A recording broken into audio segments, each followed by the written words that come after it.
একটি টেবিল 10% ক্ষতিতে বিক্রি করা হলো। বিক্রয় মূল্য 60 টাকা বেশি হলে 5% লাভ হতো। টেবিলটির ক্রয় মূল্য কত?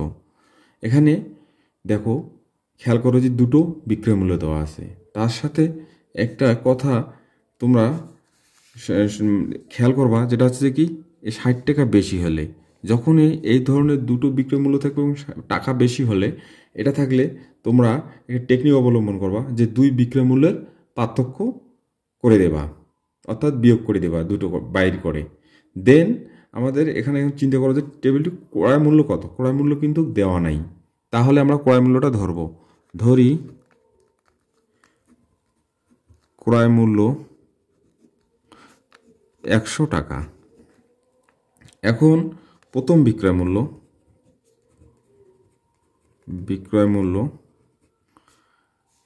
10% ক্ষতি মানে কি বিয়োগ, তাহলে -10, তাহলে হচ্ছে 90 টাকা। এখন দ্বিতীয় বিক্রয় মূল্যে বলা হয়েছে 5% লাভ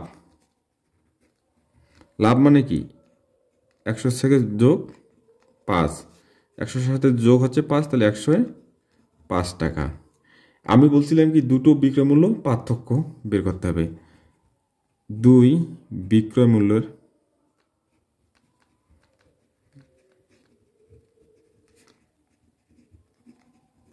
পার্থক্য হচ্ছে কত?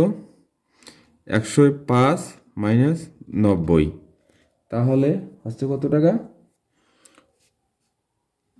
15 টাকা। এখন আমাদেরকে বের করতে হবে যে ক্রয় মূল্যটা কত। তাহলে তোমরা খেয়াল করো যে